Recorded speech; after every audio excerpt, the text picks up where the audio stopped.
Well, our government is not going to reach surplus this year, or maybe next, but our finances are in fine form when you compare them to the lucky country, the books across the Tasman. Australia's not going to be back in the black until the year 2020, and that's if you can believe Joe Hockey.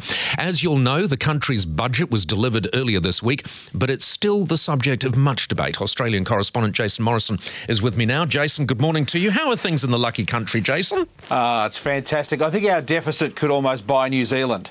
That's how big it is. It's massive. You know, that is a low blow. That is a low blow. And so I'm just going to move straight on. Joe Hockey's budget this time round, obviously, he had to see a few smiles on faces because his first budget was diabolical. It was. It didn't transact well with the public. Most people kind of glared and thought, what? But this is the problem. I mean, in Australia, we kind of haven't woken up to the fact that we are so much in debt. We are spending so much more than we bring in. All of the things that used to earn us money aren't earning us the money that they used to. But we still want all the handouts we've always had, and that's why we're in deficit. 35.1 billion is the deficit. That's the shortfall. Yeah. And then you go and say, how much money do we owe? And that's rocketing towards 400 billion all up. And there is no plan and there is no thought about how this is going to be paid down. And you're right. You say that won't be met till 2020. I don't believe I'll probably ever see it, frankly. Yeah. And we've got a sort of similar thing, but on a much smaller scale here in New Zealand. All right, let's talk about this extraordinary thing. This Mad Max movie is going to be absolutely fabulous. But for the film Mad Max, as a publicity stunt, this would have annoyed me so much, they shut down one of the main roads through Sydney and caused tens of thousands of Sydney-siders 3-hour traffic jams. Yeah, you know, we're talking the road that feeds the Harbour Bridge. So someone had a bright idea in the film company, hey, just for fun, why don't we see if we can get them to shut the road down and we'll film a little sequence with all the Mad Max vehicles going vroom with the backdrop of the bridge and the Opera House. All right, nice idea.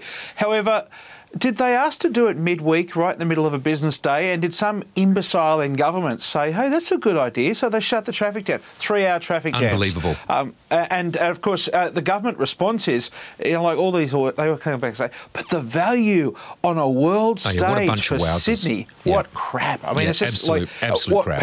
People don't know we've got an opera house yet? Wow, you know? Yeah. No, it's just so bloody arrogant, isn't it? That sort of thing just annoys me. I mean, I'm good for the film company for the publicity stunt for giving it a go. But, you know, for elected officials to say yes to that, those people have got to be sacked. All right, finally. It shows contempt, doesn't it? Utter contempt. Absolute contempt for the people they're there to serve. All right, MH370. The search continues and it has turned up a missing ship.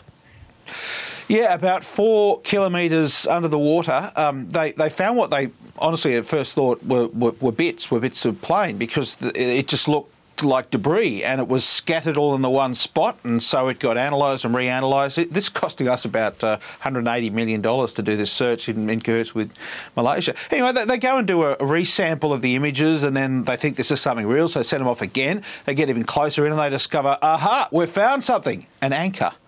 The anchor belonged to a ship they didn't even know was missing and may have been missing as far back as 100 years ago, and it's quite intact. And now, of course, the archaeologists are getting excited because there's something out there, but of course we're looking for a plane, so we haven't found a plane yet. I mean, that is, at least you're finding something, I suppose. I mean, in the end, will we find the plane? Jason Morrison, thank you so much for joining us. Australian correspondent Jason Morrison, great guy. All right.